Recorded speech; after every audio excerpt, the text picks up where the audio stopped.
Gabi Oriental, Mindoro. Mula sa bulwagang pambalitaan ng Tamaral Vision Network, ako po si Angel Malikdana at ito po ang TVNet Weekend Report. Ikalima sa buwan ng Setyembre, taong 2025. At sa ulo ng ating mga balita. Gobernador nagsampa ng kaso laban sa isang social media page. NTP para sa large-scale dredging sa lalawigan sinuspinde ni Governor Dolor. At pagdiriwang ng ika-75 na anibersaryo ng lalawigan sinimulan na. Ibigay ang maximum satisfaction ng pamilya at sa negosyo dahil tuloy-tuloy pa rin ang high-quality service mula sa una at pinagkakatiwalaan sa fast internet connection plus cable TV sa buong Mindoro, ang Tamaral Vision Network. Serving to the max, sa TVNet kami. Una sa Mindoro, TVNet pa rin. For inquiries, magpunta na sa pinakamalapit na TVNet office sa inyong lugar.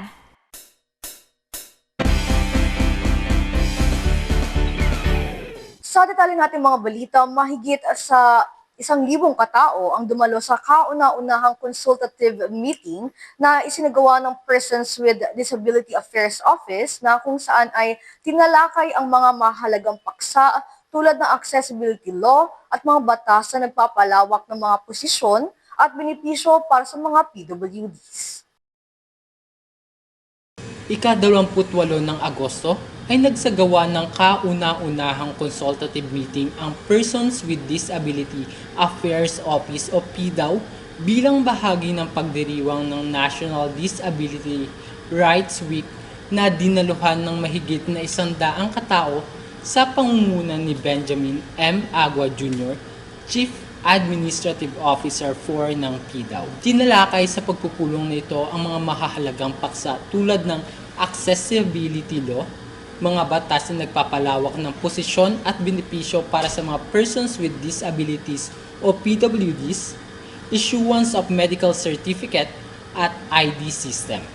Dinaluhan ito ng iba't ibang personalidad tulad ni Calapan City Vice Mayor Romel A. Ignacio, Engineer Marvin Bihasa ng Department of Information and Technology, Attorney Rica Goco Padre, Chairman ng Committee on PWDs, Juvie L. Bahia, City Social Welfare and Development Officer, Joey C. Aklan ng TESDA, Eufrasio Foroñez, City Local Government Operation Officer, Attorney Suminigay Mirindatu, City Comelec Officer, Maria Nerissa Reganit, Chief Social Insurance Officer ng PhilHealth Oriental Mindoro at Attorney Rafael L. Infantado.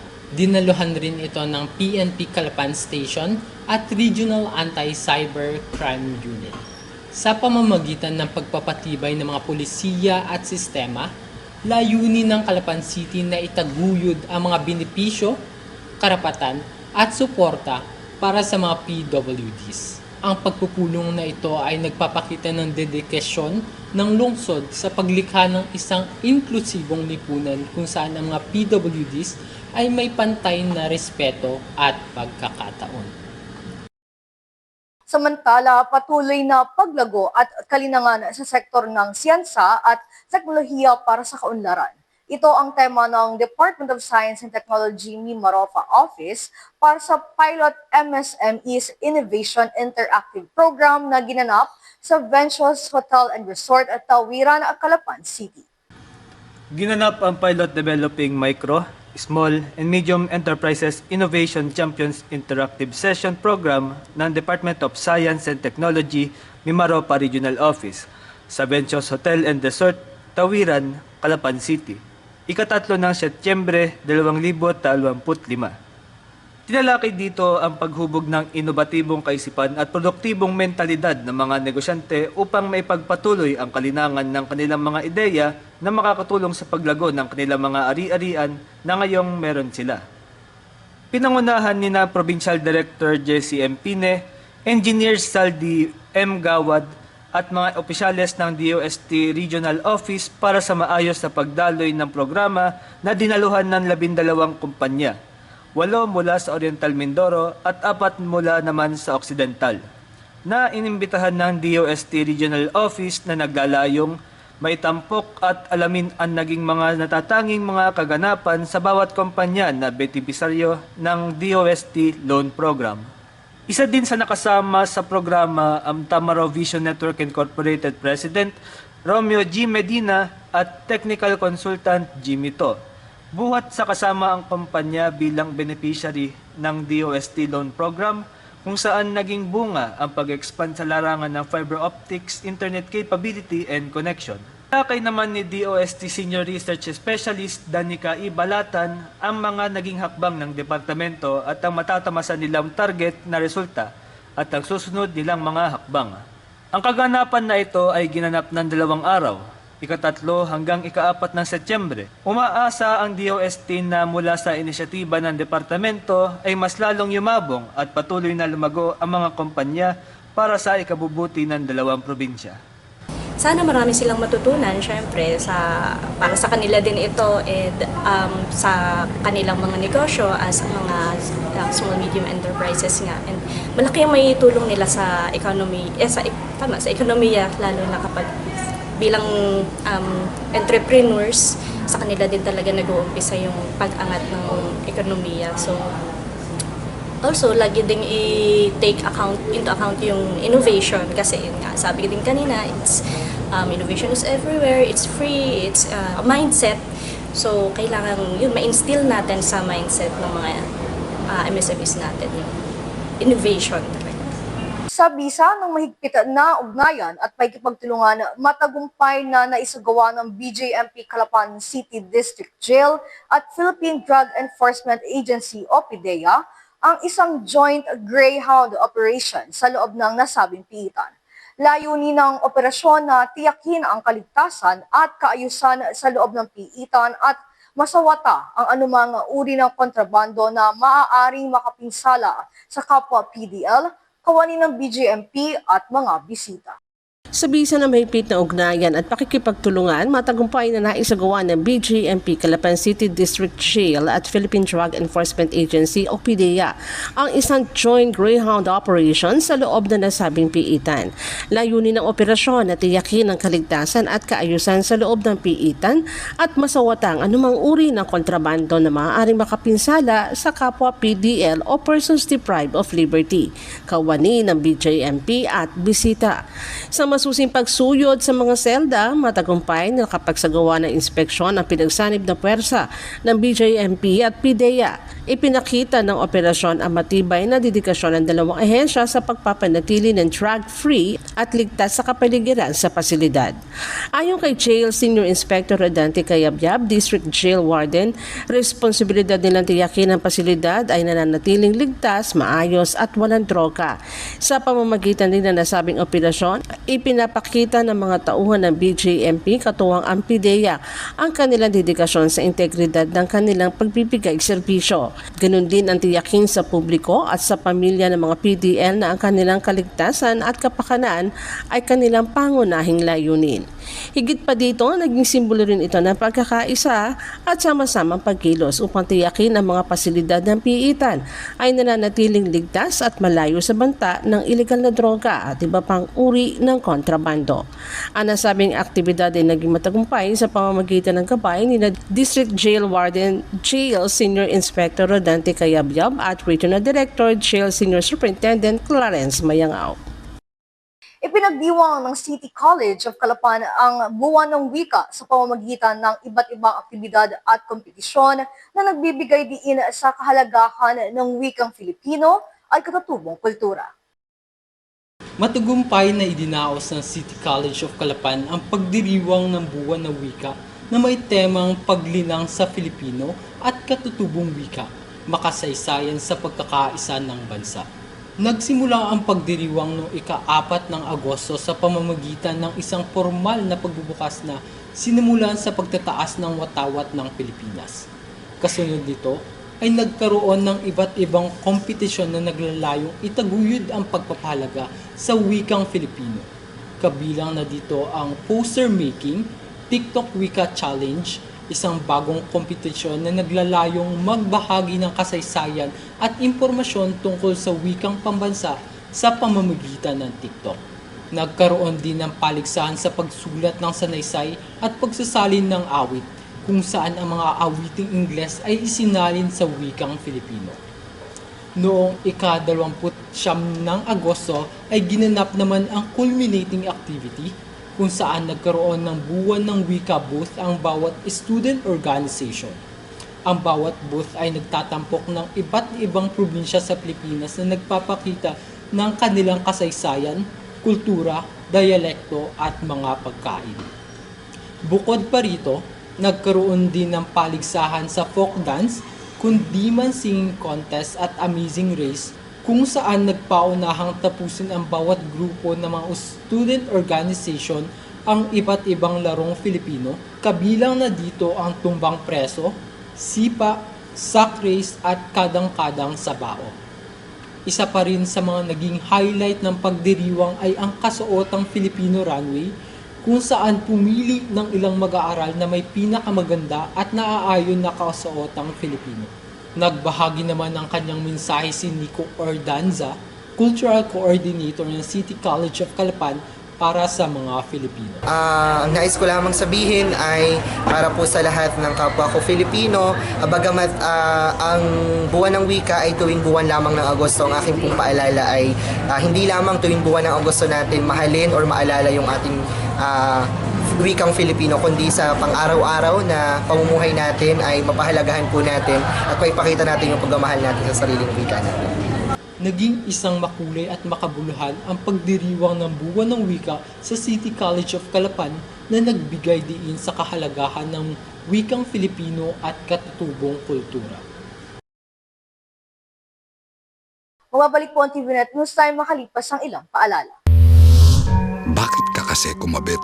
Alam mong di tama yan, di ba? Huwag ka nang gumamit ng pag-aari ng iba. Nakakaperwisyo ka sa mga legal na cable. Lumalabo ang signal nila. Mahiya ka naman, hoy. Illegal na cable mo, putulin na. Ano, gusto mo bang umabot pa sa kulungan? Umiwas ka na sa gulo tsaka skandalo. Huwag maging kabit. Magpakabit ng tama ngayon. Supported by PCTA. Good news po para sa lahat ng subscribers ng Cable TV at Cable Internet. Naisa batas na po ang Anti-Cable Television and Cable Internet Tapping Act of 2013. At ayon dito, bawal makikabit ng Cable TV at Cable Internet. Ang parusa sa sino mang lumabag sa batas na ito ay pagkakakulong at pagbabayad ng malaking multa. Bayad ka na nga, kulong ka pa. Kim Atienza po, nagsasabing pagdating sa batas, hindi weather-weather lang. Huwag maging kabit. Supported by the PCTA.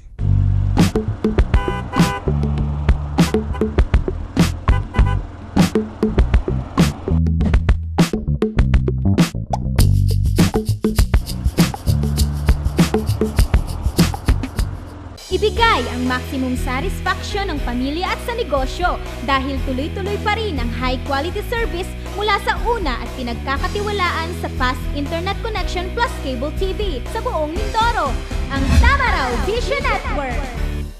Serving to the max, sa TVNet kami. Una sa Mindoro, TVNet pa rin. For inquiries, magpunta na sa pinakamalapit na TVNet office sa inyong lugar.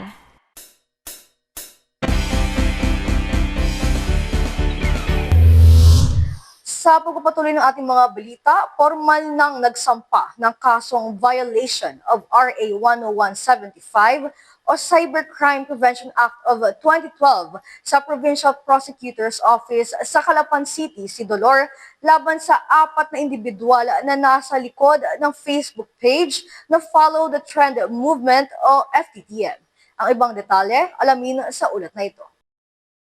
Formal na nagsampa ng kasong violation of Republic Act 10175 o Cybercrime Prevention Act of 2012 sa Provincial Prosecutor's Office sa Calapan City si Governor Bons Dolor laban sa 4 na individual na nasa likod ng Facebook page na Follow the Trend Movement o FTTM.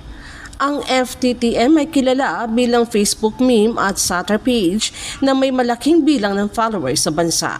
Sa reklamo ng gobernador, Father's Day, abang-abala siya sa paghahanda para sa isang family dinner. Kinuha umano ng FTTM ang kanyang ipinost na larawan at nilagyan ito ng caption na paldo-paldo mula sa dredging project. Bagay aniya na labis na nakaapekto sa kanyang pamilya. Natapos po ang mahigit 2 buwan ng aking pag-aaral sa aking nararamdaman at sa aking sarili. Pag-aaral sa mga bagay na bumabalot sa usaping ito. Nagdesisyon po ako ngayon unang araw ng Setyembre upang formal na sampahan ng kaso sina Mark Nicole Anicas, lalaki, presidente ng Barangay Road, ng Mayor Kawayan, Ilocos Sur, Mark Jihan Anicas, presidente din po ng naturang barangay, Dick Bertumen Martin, presidente po ng Hagonoy, Bulacan, at si Maria Erica Parinas Antuerfia, na residente din po ng Kawayan, Ilocos Sur. Sila po ang mga nasa likod ng page na FTTM. Ang isang page na walang habas, walang patumangga, may malisyoso, at walang ibang dahilan kundi manira ng pagkatao ng inyong lingkod sa kanilang post na inilabas noong nakaraan pang Hunyo. Masakit para sa akin na gawin ito. Sabi po natin sa batas, at paulit-ulit na sinasabi, may hangganan ang freedom of expression. Nag-post ako ng simpleng pasasalamat sa aking pamilya para sa Father's Day. Pero anong ginawa ng mga taong aking sinasampahan ng kaso ngayon? Kinopya ito, ang buo kong post kasama ang aking litrato, at gumawa ng panibagong post at sinabi, paldo-paldo si Governor Boss. Ang pinatutungkulan, paldo-paldo galing sa regime. Kaugnay pa rin sa pagsasampa ng kaso ng gobernador, sinabi niya na kilala na niya ang mga tao sa likod ng mga fake news, fake accounts at gumagamit ng AI para sirain siya. Nilinaw din niya na handa siyang magtanggol di lamang bilang isang gobernador, kundi ito ay para sa lalawigan. Sa huli, nanawagan muli si Governor Bonds ng pagkakaisa, hindi lamang sa kanyang mga kapwa-leader kundi sa lahat ng mamamayang nalalawigan ng Oriental Mindoro. Sa mga taong nagpakalat ng fake news at sa mga tao na nagbintang kay Governor Boss at tumanggap ng paldo-paldo, haharapin na ngayon ng batas. Dahil the long arm of the law will find you wherever you are. Hindi ito tungkol sa persecution. Ito'y tungkol sa hustisya. Alam ko na rin, matapos ang aking pag-iimbestiga, kung sino mga nasa likod mo. Ang mga nag-uusap-usap sa likod ng mga Facebook pages na walang ginawa, kundi siraan ako. Kinokompleto ko lamang po ang lahat ng dokumento at investigasyon dahil hindi ako magdadalawang isip na gawin din ang nararapat sa ilalim ng aking karapatan at ng batas ng Republika ng Pilipinas upang maipagtanggol ang aking karapatan dahil ang pagsira nyo sa aking pangalan ay pagsira nyo rin sa magandang programa ng pamahalaang kanlalawigan. Mga kababayan, panawagan ko po, tigilan na natin ang pagpapakalat ng fake news. Magkaroon tayo ng dialogo, mag-usap tayo ng may respeto, at higit sa lahat, sabay-sabay tayong maglakbay bilang isang lalawigan para sa isang mas magandang kinabukasan. Samantala, pansamantalang sinuspindi ni Governor Homerlito Buons Dolor ang notice to proceed at operating permit na nasabing proyekto matapos matanggap ang liham mula sa mga environmental agencies na nagrekomenda na magkaroon ng updated evaluation ng navigational waterways para sa Balete and Sumagi Rivers. Ganito rin ang tema ng liham ng gobernador sa proponent na Bird's Nest Resources Corporation para naman sa dredging operation sa bayan ng Baco. Dahil na rin sa natanggap na liham mula sa mga environmental agencies na nagre-rekomenda na magkaroon ng updated evaluation ng navigational waterways para sa Balete at Sumagi Rivers, pansamantalang sinuspindi ni Governor Yumelito Bons Dolor ang notice to proceed at operating permit ng nasabing proyekto. Ika-8 ng Agosto nang ipadala ni Governor Dolor ang kanyang liham sa proponent na Southern Concrete Industries Incorporated na naglalaman na nasabing suspensyon. Ganito rin ang tema ng liham ng gobernador sa proponent na Bird's Nest Resources Corporation para naman sa dredging sa bayan ng Baco. Sa kanyang post sa social media, sinabi ng gobernador na hayag na pinabubuloanan niya at ng pamahalaang panlalawigan ang mga kumakalat na fake news na nagkakaroon ngayon at magkakaroon sa September 15, 2025 ng operasyon ng dredging. Patunay niya dito ang kanyang pagliham sa mga proponent sa mga bayan ng Gloria at Baco upang muli itong mapag-usapan at mapag-aralan ng lahat. Dialogo, hindi gulo, ayon pa sa gobernador. Matapos ang 4 na test dredging sa bayan ng Gloria noong kalagatian ng taong April 2025, wala na aniyang ibang nangyaring dredging sa lalawigan. Dumaan po sa 6 na taon na proseso. Pinatunayan ni Governor Bons na ito hindi issue ng mina dahil ako mismo pumapayag nga po doon sa ordinansa ng Sangguniang Panlalawigan ipagbawal ang seed dredging dahil alam ko sa sarili ko na walang seed dredging na nangyayari at mangyayari sa Oriental Mindoro. Itatak po ninyo ito sa bato. Wala pong seed dredging, sea quarrying, black sand mining na mangyayari o nangyari sa Oriental Mindoro. Ang nangyari, 4 beses na test dredge ng navigational channel. 4 beses. Ngunit dahil sa kagustuhan ko na ang ating lalawigan ay muling magkaisa, magkaroon ng dialogo.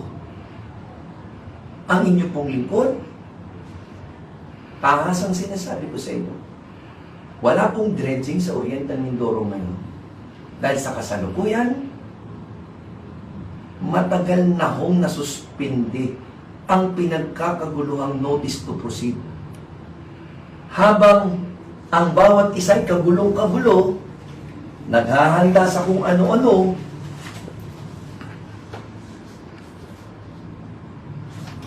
gusto ko lang maging malinaw, mga kababayan. Pagkatapos ko noon ng aking unang presentasyon, ilabas ko na po, August 8 pa po. August 8 pa po nakansila o ang pagkakasuspindi ng notice to proceed. At ito po'y tinanggap ng Ionic Cement Works Industries at ng Southern Concrete Industries Incorporated, dated pa po August 11. Ibig sabihin, matagal na ho na sinuspindi ito ng gobernador sa kagustuhan ko na muling magkaroon ng mas malalim na dialogo. Makaunawa ang lalo ang mga mamamayan. Dahil hindi ko po ipipilit ang isang bagay na makapagpapahati sa mamamayan. Sa paggunita ng ika-75 taon ng pagkakatatag ng lalawigan, sinimula na ng pamahalaang panlalawigan ang pagdiriwang sa pamamagitan ng isang makabuluhang programa sa Kapitolyo kung saan ay nagsama-sama ang lahat ng lider ng lalawigan bilang simbolo ng pagkakaisa. Formal nang inilunsad ng piyesta, Mahal, Tana, para sa ika-75 taon ng pagkatatag ng ating probinsya ng Oriental Mindoro sa pangunguna ni Gobernador Humerlito Bonds Eidolor, ganap na unang araw ng Setyembre sa Bulwagang Panlalawigan, Provincial Capital Compound, Lungsod ng Calapan. Bahagi ng programa ang pagbibigay pugay ng provincial government sa mga sektor na lipunan para sa malaking parte ng pag-unlad ng sining, edukasyon, agrikultura, turismo, kalikasan at serbisyong pampubliko. Dinaluhan din ng mga halal na opisyales mula sa 15 bayan at lungsod ng Calapan. Itinampok din ang mga programa na pumapaloob sa selebrasyon ng ika-75 araw na nagsimula sa unang araw ng Setyembre ng paglulunsad ng selebrasyon. Sunod na gaganapin ang mga programa sa ika-12 ng Nobyembre hanggang sa araw ng pagkakatatag ng lalawigan ng Oriental Mindoro sa ika-15 ng buwan. Pinangunahan ni Gobernador Bonds ng pag-iimpok ng mga kagamitan ng bawat sektor na lipunan para sa programang capsulaying. Layunin nito ang maglagay ng mahalagang gamit ng bawat sektor na natatakdang mabuksan ito muli sa taong 2050. Pinangunahan naman ni Gobernador Humerlito Bonds Eidolor at Vice Gobernador Antonio C.A. Jojo S. Perez ang ribbon cutting ceremony na sumisimbolo para sa formal na paglunsad ng Piyesta Mahaltana na may temang Diwan ng Lalawigan, Lakas ng Sambayanan. Kasabay din ng paglunsad ang paggunita ng ika-100 at 25 anibersaryo ng Philippine Civil Service Commission. Oriental at Occidental Mindoro sa mga issue tulad ng kalikasan, ekonomiya, turismo at kultura. Pati na rin ang pakikiisa ng ating lalawigan sa mga adhikain at layunin para sa pag-unlad ng rehiyon ng Mimaropa.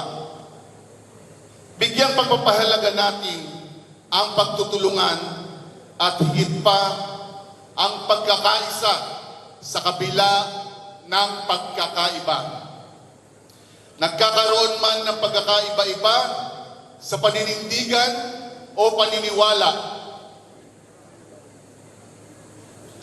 ang aral ng ating kasaysayan ang magpapaalala sa atin na ang lahat ng ating ginagawa ay para sa ating tahanan, ang ating kumakaligang lalawigan ng Oriental Mindoro at para sa susunod pang mga henerasyon.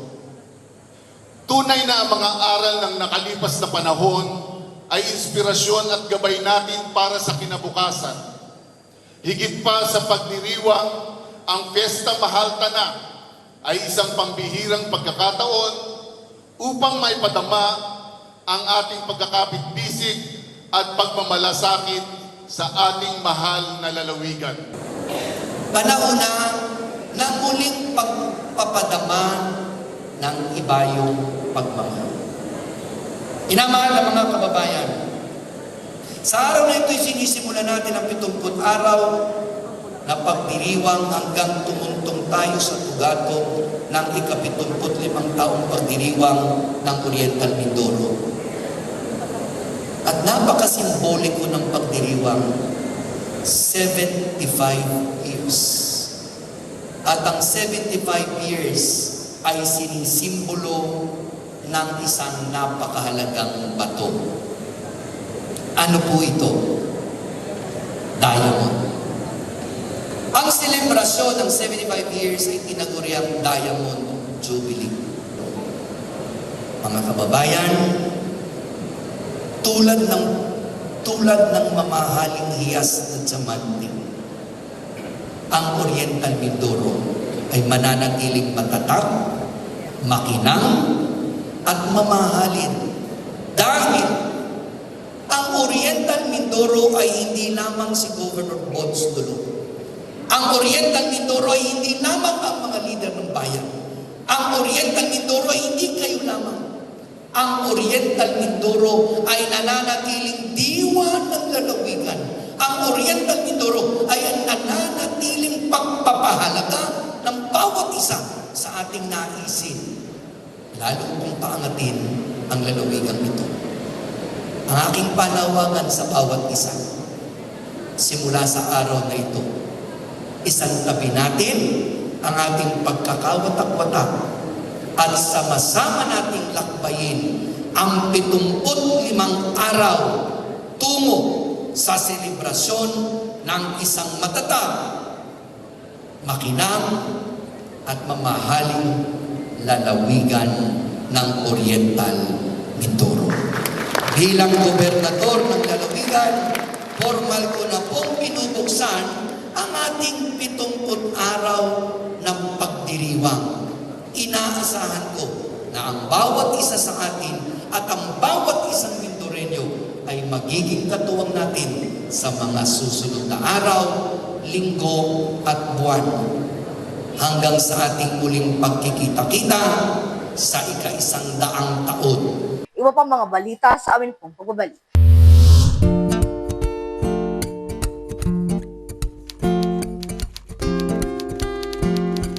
Inday, pakiligpit nga itong mga kinalat ng mga bata.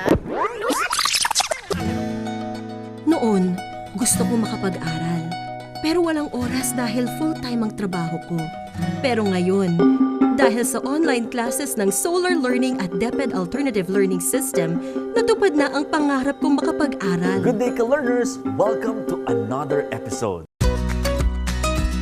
Hindi ko na kailangan pumasok sa eskwelahan.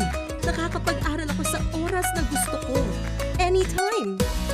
Nagkaroon ako ng second chance sa pag-aaral. At dahil recognized ito ng DepEd, sigurado ako sa diploma. This lesson, You should be able to. you learned about the persons. Sa wakas, matatapos ko na ang high school ko. Ay, salamat din nga pala kay ate. Ina-sponsor niya ako na ma-enroll sa Solar Learning.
Ibigay ang maximum satisfaction ng pamilya at sa negosyo dahil tuloy-tuloy pa rin ang high-quality service mula sa una at pinagkakatiwalaan sa fast internet connection plus cable TV sa buong Mindoro, ang Tamaraw Vision Network. Serving to the max, sa TVNet kami. Una sa Mindoro, TVNet pa rin. For inquiries, magpunta na sa pinakamalapit na TVNet office sa inyong lugar. Sa nakaraang mga balita, isang kolektibong pagsuporta kay Oriental Mindoro 1st District Congressman Arnan C. Panaligan ang opisyal na ipinahayag ng League of Municipalities of the Philippines Oriental Mindoro Chapter. Ito ay sa gitna ng paghahadawit sa nasabing mambabatas sa mga anomalyang flood control projects na isiniwalat ni Senator Ping Lacson. Isang kolektibong pagsuporta kay Oriental Mindoro 1st District Congressman Arnan C. Panaligan. Ang opisyal na ipinahayag ng League of Municipalities of the Philippines Oriental Mindoro Chapter. Ito ay sa gitna ng pagkakadawit sa nasabing mambabatas sa mga anomalyang flood control projects na isiniwalat ni Senator Ping Lacson. Ika-22 ng Agosto na nilagdaan at pinagtibay ng 14 na punong bayan ang Resolution No. 2, Series of 2025 na may titulong A Resolution Expressing the Full Support of the League of Municipalities of the Philippines Oriental Mindoro Chapter to Honorable Arnan C. Panaligan, Representative of the 1st District of Oriental Mindoro, in light of allegations of involvement in flood control project anomalies and affirming the Mayor's collective belief in his integrity and exemplary track record in public service. Nakapaloob sa nasabing resolusyon ang pagtaya nila sa integridad at ang mahabang panahon na maayos na panunungkulan na nabangkit ng mambabatas, madaling lapitan at agarang kumikilo sa panahon ng pangangailangan ng mamamayan. Naniniwala rin ang LMP Oriental Mindoro Chapter na malalampasan ni Congressman Panaligan ang pagsubok na ito sa pamamagitan na rin ng katotohanan at tamang proseso. Ang liga ay pinamumunuan ni Bansud Mayor Ronaldo Morada kasama 13 pang alkalde sa buong lalawigan ng Oriental Mindoro. Sa mainit na usapin kaugnay sa mga anomalya sa mga flood control projects, isa ang lalawigan at ilan pang karatig probinsya sa rehiyon ang nadawit sa nasabing kontrobersya. Makalipas lamang ang ilang araw, 30 ng Agosto, sinibak na rin si Pakanan at pinalitan ni Engineer Edita Babaran bilang bagong Officer-in-Charge Regional Director ng DPWH Mimaropa. Sa mainit na usapin kaugnay sa mga anomalya sa mga flood control projects, isa ang lalawigan at ang ilang pangkaratig probinsya sa rehiyon ang nadawit sa nasabing kontrobersya. Matatandaang nagsagawa ng inspeksyon sa mga inirereklamong proyekto si DPWH Regional Director Gerald Pakanan, kung saan inanunsyo niya ang pagsibak sa project engineer at ilang pangkawani na nakasasakop sa nasabing proyekto. Makalipas lamang ang ilang araw, 30 ng Agosto, sinibak na rin si Pakanan at pinalitan ni Engineer Edita Babaran bilang bagong Officer-in-Charge Regional Director ng DPWH Mimaropa. Si Engineer Babaran ay mayroong 38 taong karanasan sa larangan ng civil engineering, kabilang ang 26 na taon sa project management at supervision at 12 taon sa office management. Naging aktibo rin siya sa pagpapatupad ng mga proyekto sa infrastruktura sa Cagayan Valley Region. Umaasa ang DPWH na sa pamumuno ni Engineer Babaran ay maipagpapatuloy ang paghahatid ng kalidad na proyekto at serbisyo publiko sa rehiyon. Kasabay nito ay inaasahan din ang malinaw na resulta ng investigasyon upang mapanagot ang sinumang mapatunayang nagkasala. Samantala, 31 ng Agosto, naglabas ng kanilang opisyal na pahayag ang Provincial Disaster Risk Reduction and Management Office sa post na kumakalat sa social media patungkol sa dredging na sanhi umano ng mga pagbaha at landslide sa lalawigan.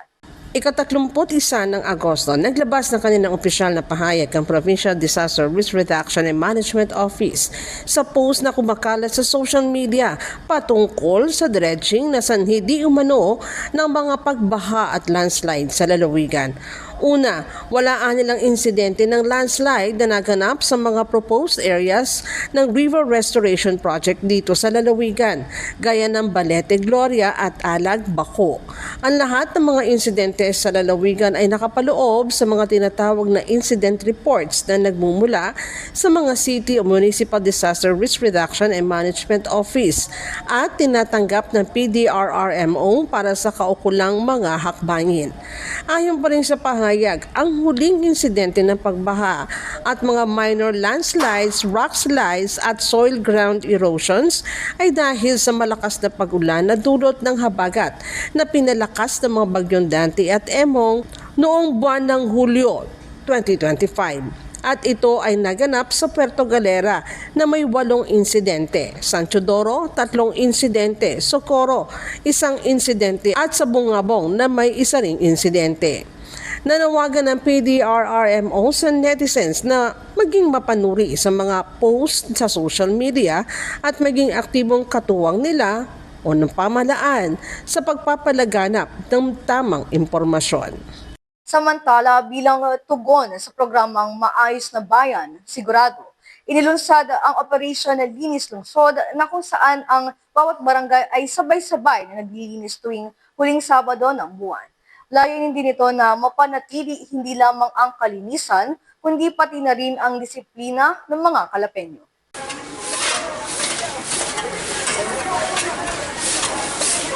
Sa pamumuno ni Calapan City Mayor Doyle Yachon, inilunsad sa lungsod ng Calapan ang Operation Linis Lungsod. sa pamamagitan ng Executive Order Number 006 Series of 2025 na naglalayong mapanatili ang kalinisan ng lungsod. Itinatakda ayon sa kautusan tuwing huling Sabado ng buwan, sabay-sabay na nagsasagawa ng paglilinis ang bawat barangay ng Calapan. Ayon kay Elizabeth L. Abogado, Supervising Environment Management Specialist, hindi lamang ito isinasagawa tuwing huling Sabado ng buwan, kundi ginagawa ng regular na mga barangay ang paglilinis ng lungsod bilang tugon sa Maayos na Bayan Sigurado Program. Dagdag pa ni Abogado, kasama rin sa pagkilos ang iba't ibang sektor ng komunidad, kabilang ang mga organisasyon na voluntaryong nakikiisa sa paglilinis.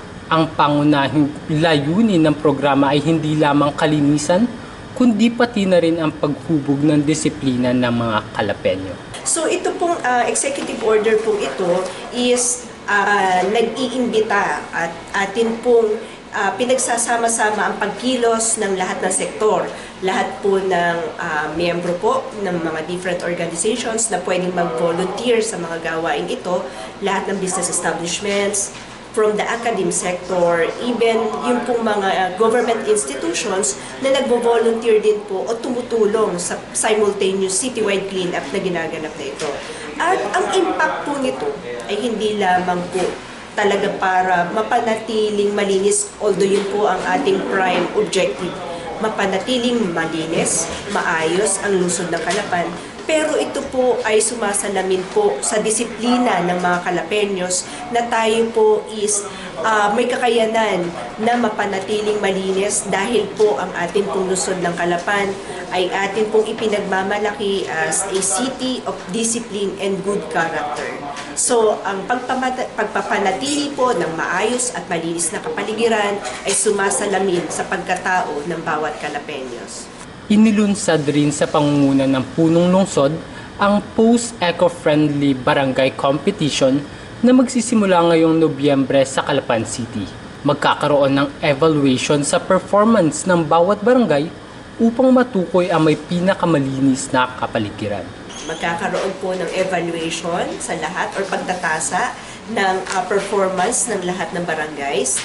At ito po ay titingnan ang aspeto ng malinis na hangin, malinis na tubig at malinis na kalupaan or yung kanilang pagpapaayos, pagmamanage ng cleanliness and orderliness sa kanila pong barangay na tinatouch po ang climate change response, solid waste management, and even the coastal freshwater management. So lahat po ng aspeto ng pangkapaligiran is kailangan po tingnan o suriin kung paano isinasagawa, isinasabuhay, ini-implement ng mga barangays. Patuloy na hinihimok ng City Environment and Natural Resources Office ang lahat ng Calapeño na panatilihing malinis ang kapaligiran. Ito ay hindi lamang para sa lungsod, kundi upang ipakita rin na ang mga Calapeño ay disiplinado. Maaari niyo rin po kami mapanood sa YouTube. I-type lamang ang TVNet News 9. Bisitahin at ilike rin ang aming Facebook page, News 9 Channel 10. At yan po kabuuan ng mga balitang nakalap ng news and staff and crew sa mga nakalipas na araw. Para po sa inyong comments o suggestions, mga balita at impormasyon na nais nyo parating sa aming programa, tumawag po lamang sa 043-288-4240. Ito po ang TVNet News 9, katotohanan at serbisyo hatid sa mga Mindoreño. Ako po si Angel Malikdan, maraming salamat sa inyong pagsubaybay.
Natalakay natin sa mga naunang bahagi ng video ang iba't ibang usaping nakapalibot sa West Philippine Sea at nabigyang diin din natin kung bakit tayo ang may karapatan sa mga likas yaman nito. Kaya kailangan natin itong alamin, ipaglaban at suportahan. Dahil ito ang ating karagatan, ito ang ating karapatan, ito ang ating kinabukasan. Ang West Philippine Sea ay parte ng ating pagkakakilanlan. Ito ay mahalaga sa ating national integrity at soberanya. Ang mga isla natin sa Kalayaan Island Group ay nagsisilbering proteksyon natin laban sa mga panghihimasok na maaring magdulot ng panganib sa pambansang seguridad. Ang West Philippine Sea rin ay nagsisilbing pangunahing pinagkukunan natin ng pagkain, enerhiya at hanap buhay. Kaya nakasaad sa ating saligang batas na dapat natin itong protektahan dahil ang yamang dagat nito ay para lamang sa mga Pilipino. Maaari tayong gumawa ng mga hakbang katulad ng pagpapalaganap na hindi wasto ang historical claims ng China at walang basihan ang iginigiit nitong 9-dash line. Kumilos tayo sa panuntunan ng ating batas at pag-aralan ang saklaw ng ating karapatan. Hindi lamang ito karagatan na estratehikong daluyan ng pandaigdigang kalakalan. Ito ay kabuhayan ng maraming Pilipinong mangingisda at isa sa mga haligi ng maunlad na ekonomiya. Maging mulat tayong mamamayan, magsikap, gisingin ang natutulog na kaisipan, magkapit-bisig sa pagsasanggalan ng ating karapatan. Huwag tayong magkibit-balikat at huwag tayong patitinag sa anumang nais humadlang sa kaunlaran ng ating kinabukasan. Palaganap ang katotohanan, isulong ang mapayapang rehiyon, at magtulungan upang tiyakin ang ating kasarinlan para sa ikabubuti ng ating sambayanan. Pagtitibayin at palalaguin natin ang kamalayan at kaalaman ng buong bansa at titiyakin na maipapasa natin ito sa ating kabataan at ating susunod na mga salinlahi.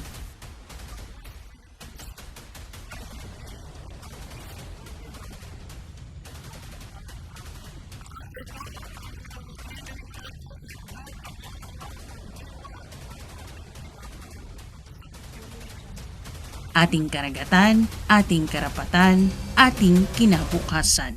Our seas, our rights, our future.